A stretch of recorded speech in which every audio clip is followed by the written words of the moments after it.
Welcome, Crusader fans, to another edition of the Valpo Coaches Show. This week, softball head coach Kate Stake joining me. Thanks for being here today. Thanks for having me. In the heart of Horizon League play now, and want to start off first, though, you kind of look at the schedule, the way it works out. You're through your Horizon League midweek series, now all the league series the rest of the year on weekends. But yet you still have some games midweek, this week going to Notre Dame, next week IPFW, and then a home doubleheader in a couple of weeks. At this point in the year, when obviously the league games are so important, you're fighting for every spot, how do you approach those midweek games and use them best to get the team ready for the weekend series? We don't change our general approach to the games. Offensively, our goal is still to move the line, to pass the bat, to get as many people up in an inning as we can.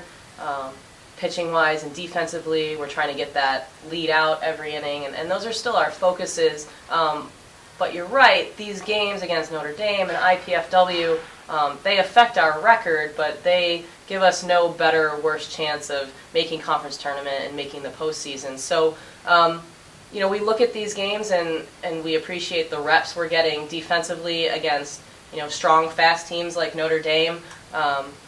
Our pitchers will be challenged, our defense will be challenged, and then on the offensive end, we get 3 or 4 at-bats that we wouldn't have gotten if we didn't play a midweek game, and we use those at-bats to continue working on our approach, to continue working on being successful against whatever pitching we face, so that hopefully once we go up against Detroit in a series that absolutely does matter, we're a little bit sharper than we were a few days before.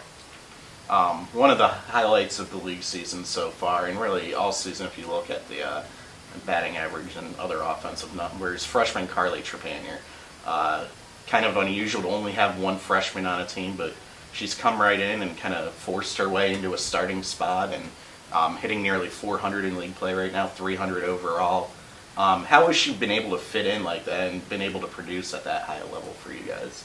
Yeah, well, from a softball standpoint, she's worked hard, and you hit it on the head. She's battled her way to being an everyday player. She started off the season with some pinch hitting roles, and then she moved to DP, and now she finds herself as our everyday second baseman.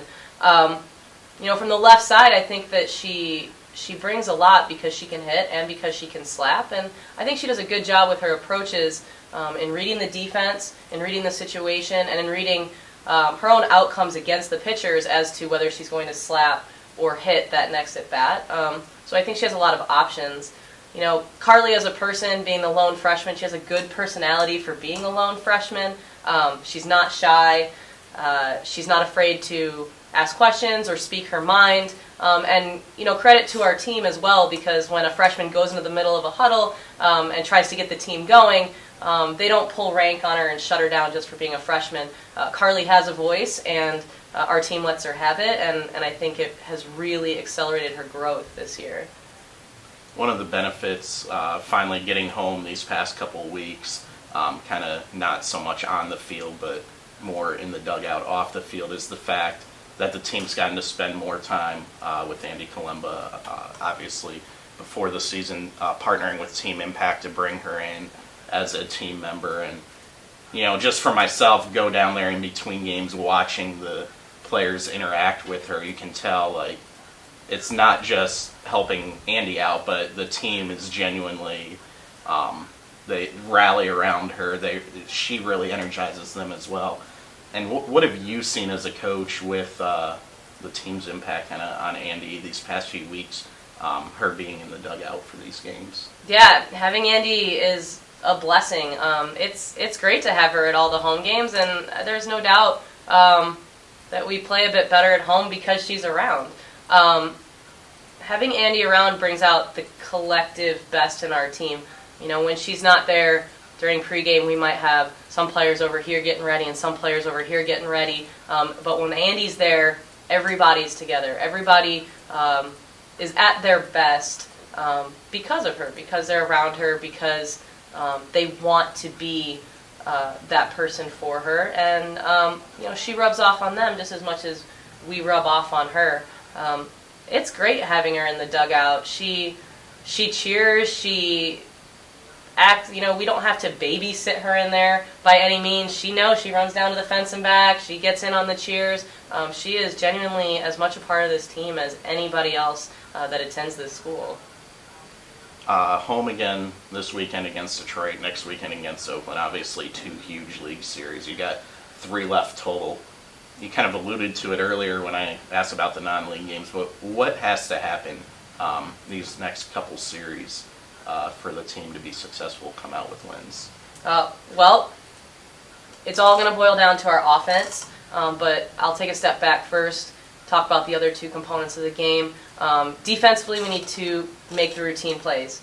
We can't let people on base because of a mis-executed play, a misplayed ball.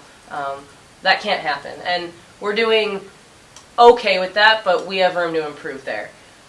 We've been making some great plays that have kept us in games. The great plays have turned the corner for us defensively, but those routine plays have to be nailed down every time. From a pitching standpoint, we have to limit the leadoff walks. Nearly 2/3 of our leadoff walks score, and that hurts us, of course. But on the other side of the ball, the bigger thing is us getting it done and scoring runs. We are right at the top of the league with getting people on base. We are right at the top of the league with getting people into scoring position. But we are hitting well under 200 with bases loaded. We are hitting well under 30% with a runner on third base, regardless of the amount of outs we have. So we are doing 2/3 of what we need to do. We are getting runners on, and we are getting runners over. We just need people to step up and get them in. We have had enough runners on base in every conference game to win. We have had enough runners in scoring position every conference game to win. And aside from one game, we have had enough runners on third base to win. So it's one swing of the bat. It's one quality at bat from somebody who's put into that situation. We've created the opportunities. We just need a few players to step up and seize them. Well, that home series against Detroit this weekend, Horizon League play, Friday at 3 p.m. a single game, Saturday at noon, doubleheader. All 3 of those games will be on ESPN3, but before that, Wednesday afternoon at Notre Dame, 5 p.m. Central Time. Yours truly on the radio call at ValpoAthletics.com and WVUR. For all your Valpo softball news, follow the team, Valpo Softball on Facebook, at Valpo Softball on Twitter, Valpo SB on Instagram. And for all your athletics news, Valpo Athletics, Facebook, Twitter, and Instagram. Coach Safe, thanks for being here today. Good luck this week. Thanks, Aaron. Until next time, I'm Aaron Levitt. Go Crusaders.